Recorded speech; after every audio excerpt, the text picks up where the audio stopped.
One feature of the American democratic experiment in the legislative arena has been preservation of minority party rights. It's written into the U.S. Congress and how it does its business.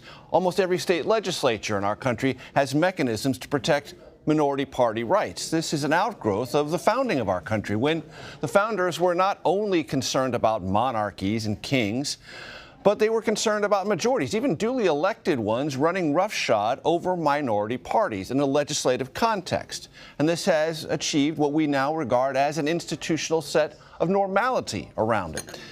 But over the past 250 years, some political scientists, like Harvard's Daniel Ziblatt, think a few of those century-old institutional norms, well, maybe they've become antiquated, possibly even fundamentally undemocratic. In a new book he co-authored called Tyranny of the Minority, Ziblatt and Stephen Levitsky examine the rise of what they describe as an increasingly extremist Republican Party, despite that party's struggle to win the popular vote. Daniel Ziblatt joins us now. Daniel, it's a great pleasure to talk to you. I want you to explain what you mean by tyranny of the minority.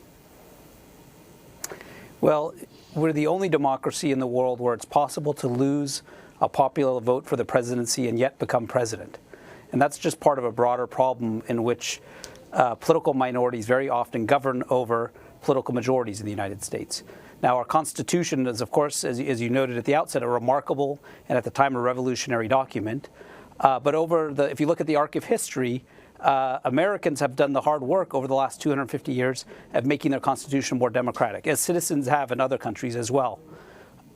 Over the last 50 years, however, that's stopped, and we've actually stopped doing the work of making our Constitution more democratic, and that's resulted in a situation that we're in today. In many ways, I think the kind of sense of existential crisis in our democracy today reflects the fact that we've stopped making our Constitution more democratic. Is that basically, Daniel, an argument against the Electoral College, or do you have other grievances with the way our institutions are currently not only designed but are functioning? Yeah, so again, understand, I think the checks and balances are a remarkable set of institutions. The Bill of Rights protects individual rights. An independent judiciary is critical to protect those individual minority rights. All of that's really essential. But we have a set of institutions, including the Electoral College. We're the only democracy in the world with an Electoral College. Other countries used to have Electoral Colleges, dropped them. We're the only democracy in the world with judiciaries, a national judiciary without term limits or retirement age. And we're the only democracy in the world that has such a strong institution as a filibuster in one of our chambers. And so if you add up all of these institutions, you begin to see that we have a system that's tilted too far in the direction of the protection of minority rights to such a degree that it, in fact, allows minority interests to often trump majority interests. And if you just look at very popular things such as gun control, climate change, a lot of this stuff where the things that majorities of the population support, a lot of this stuff gets held up in our Congress and leads to a sense of dysfunction, which I think is contributing to the sense of malaise that many Americans feel about their democracy. Daniel, I will confess I'm only halfway through your book, but I just got it yesterday in my defense. And the beginning of the book spends a great deal of time describing how other democracies in other parts of the world first faltered and then either fell apart or nearly fell apart. What are the instructive lessons you think Americans should take from the examples you and your co-authors cite about democracies that were once strong or fledgling and then found themselves in a moment of crisis and then either nearly or completely fell apart? One thing to really keep our eye on, the lesson of history, I would say, is to keep our eye on whether or not political parties are committed to democratic rules of the game. To be a democratic politician or political party, it's in some sense very simple. You have to follow three basic rules, and this has been the case throughout history. Number one, you have to accept elections, win or lose. Number two, you have to not use violence to gain power or to hold on to power.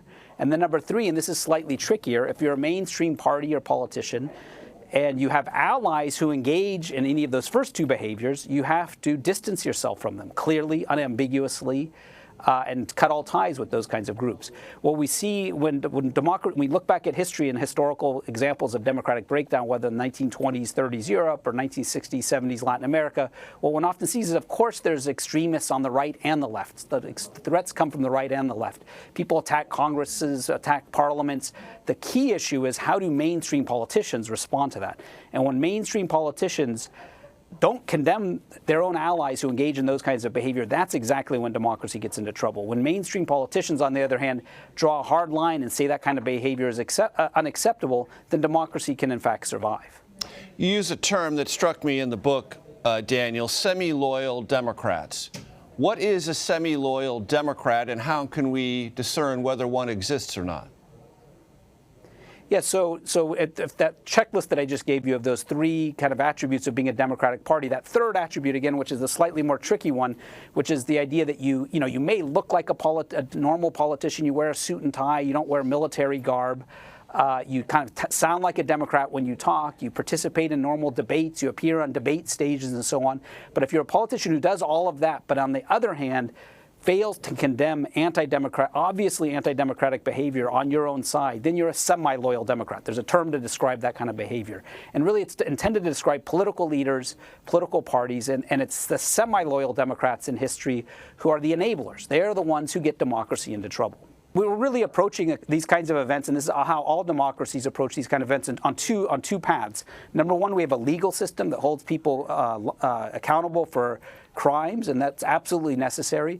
But we often forget that there's a political process as well. Political leaders need to say such kind of behavior is illegitimate and unacceptable. If political leaders don't do that, especially again with people that they basically, it's easy to criticize, if you're a right-winger, to criticize communists on the left side. It's easy to if you're a socialist to criticize fascists on the other side. The question is, how do you respond to people on your own side?